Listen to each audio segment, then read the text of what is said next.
Karma was created in 2005, working to bring international acts to Vietnam and supporting the most exciting local talents. It is the home of great music and responsible hedonism. Karma ATK introduces American culture, art, and music to Vietnam, through which promotes Western culture and messages to our country. In the success of previous events, this year's festival was held with the theme of Asean Pride, participated with talents from Vietnam and other ASEAN countries.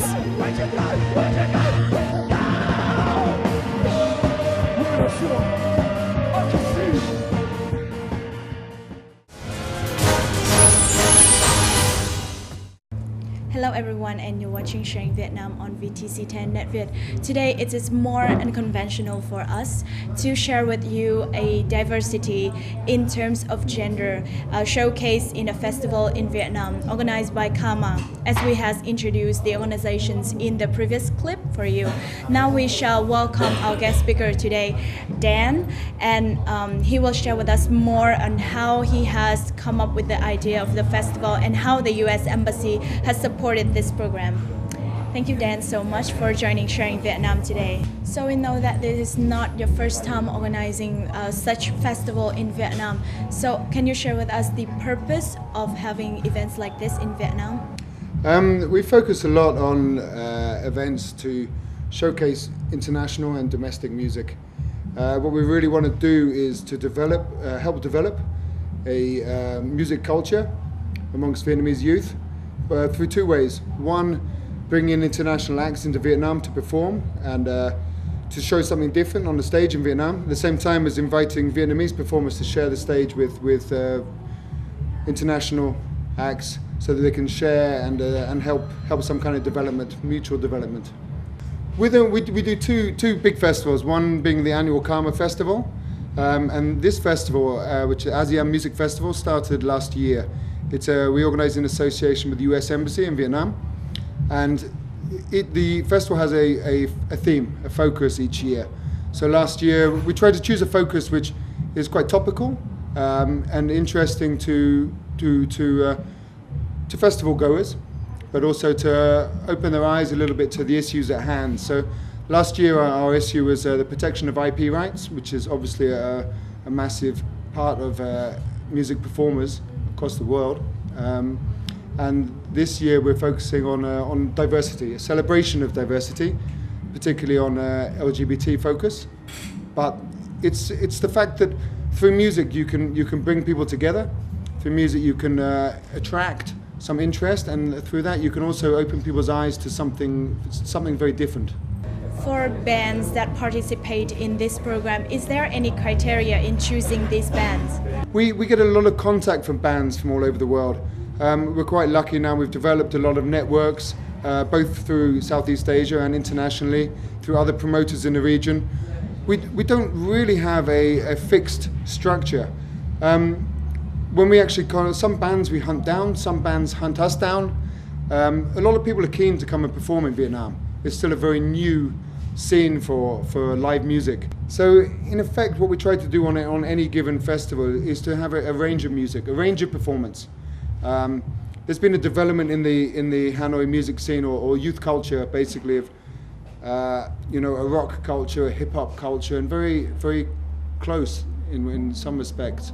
And what we want to try and do is show these people there are a lot of other different musics out there. And none of these bands or very few of them are known to Vietnamese youth. But we hope that people will, really build out, get on their YouTubes and get on their SoundClouds and listen to something new. And it's good today. I mean, we have a lot of local bands today: Psy, Recycle, Tank 27, performers from Saigon, Do Lam. And I think on the stage, and not just on the stage, but off the stage too, people have so much to share, shared experience and different style, and just pick up something new. And now, before we continuing on with our talk, shall we welcome the viewer today to introduce into the festival of this year. The festival holds the participation of well-known bands from ASEAN countries, as well as artists and the lesbian, gay, bisexual and transgender LGBT community in Hanoi, with the participation of bands such as Protocol Afro from Indonesia, Big Bag, Myanmar, The Pinholes, Singapore, and Stylish Nonsense, Thailand, as well as many talented artists from Vietnam. This is a special event for audience to learn about contemporary culture of Southeast Asia, including Vietnam. The festival also includes art fairs of Hanoi Flea Market, a space for artists, and a children playground. All about arts, music, community, all together in one place to enjoy themselves. They're all coming together here to build their connections about this very vibrant music scene that you can find throughout Southeast Asia. I'm also very, very excited about the fact that this year we're going to focus on something that's very, very important to US policy around the world, and that's raising awareness about LGBT rights.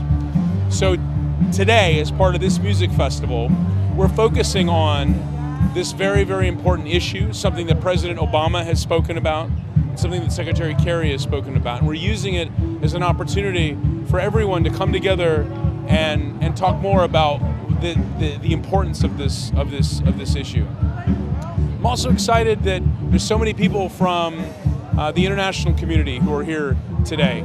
People from the diplomatic missions, people from the expat community, and it's a great opportunity for them to think more about this issue and as it relates to Vietnam. But if I had to say one thing that I'm most excited about, I suppose it would be the Vietnamese youth.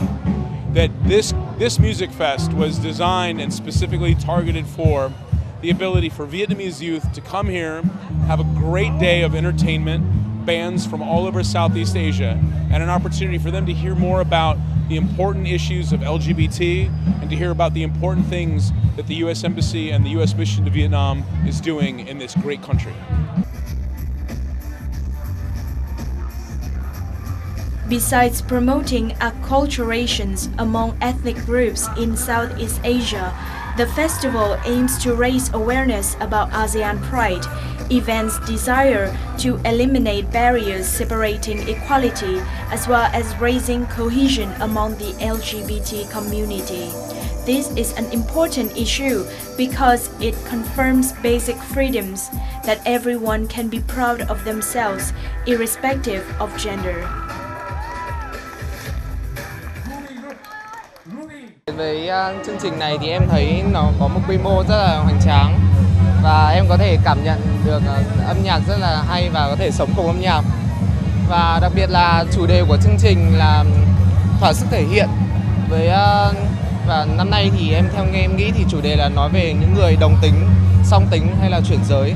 Thì em nghĩ là đó là một chương trình mang ý nghĩa rất là nhân văn và để giúp cho họ có thể thỏa sức tự tin thể hiện giới tính thật của mình.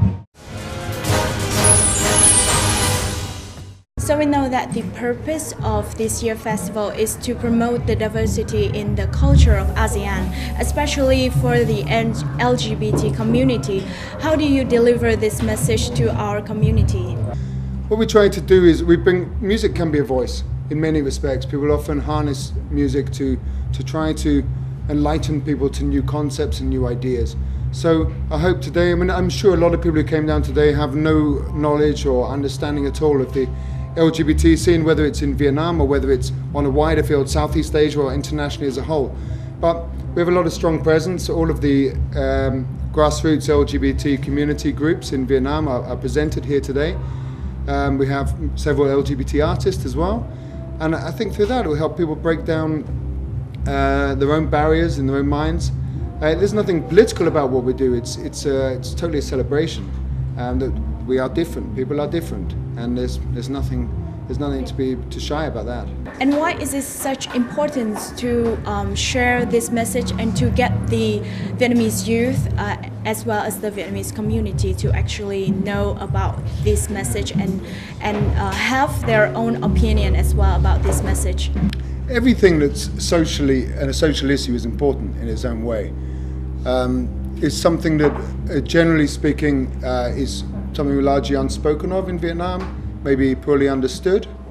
I mean, this was a particular request of the US Embassy, who are keen to promote diversity based around LGBT.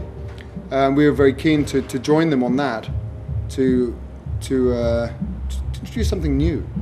Or well, it's not really new. I mean, it's been existing for a long time, but just to open things up. And Vietnam has been considering recently a lot about allowing, or has been in discussion about issues of same-sex marriage, whatever it may be. And I don't think there's any reason to close the doors on these ideas anymore. And I hope today a lot of people will enjoy the party, enjoy the music, and open their own eyes to maybe some different social issues too. And how do you feel about the crowd today? How do you feel about the energy and the atmosphere of the Vietnamese youth? How is their excitement to know and to engage into all the environment of diversity of ASEAN culture? There's a lot of Vietnamese youth in today. It's good. There's a good energy out there. We've seen a good early crowd. I think it's great. I think there's good energy all over the site. And each band has had a massive reception, so we're very pleased. So we know that of all the bands that participate in this event, how can events have been organized in Vietnam can have the influence and the affections not only in the Vietnam but also outside of our country, across the border into the region? Well, to some extent, we hope that some international performers that come here will take some messages back to their countries about what it may be happening in Vietnam, maybe get a better understanding of Vietnam. I mean, how much it's regional in terms of effect is not necessarily our main issue. We're much more focused on local in Vietnam. But of course, anything through the press or through whoever it may be, maybe start to realize that things are changing. And lastly, what will be the future plan for the next KAMA? Well, that we don't know. I mean, each time we do a festival, we normally think it's the last. By the time we finish, we get a bit more fired up to do another one. But I mean, it depends. For ASEAN Music Festival, a lot will depend on the focus of the US Embassy, what they would like to focus on for next year, what they'd like to highlight as an issue. For KAMA Festival, we still continue to bring in international acts to Vietnam to showcase some talent and help to develop grassroots Vietnamese acts too. And the community of live music in Vietnam has taken massive steps in the last 3 or 4 years, and there's some real talent. And what we'd love to see happen is more Vietnamese acts actually be invited to come overseas and be invited to big regional music festivals. Not just young Vietnamese being interested about bands coming in here, but we can actually promote Vietnamese music and the development of Vietnamese music to an international audience overseas as well, which I think would be huge, and I think it's about time they deserve that opportunity. Thank you, Dan, so much for sharing with us today, and I hope for all the luck and success for the next festival being held in Vietnam, as well as there will be the next creative thinking for all the events that you will plan. Okay, thank you very much. Cheers, I hope you enjoy the festival. And that's the end of Sharing Vietnam today. Thank you so much for watching us. And for the last minute, we will want to share with you the environment and the vibrant of KAMA Festival, not only from this year, but also last year. Any questions and concern, please email at sharingvietnam@vtc.vn. Thank you and see you again.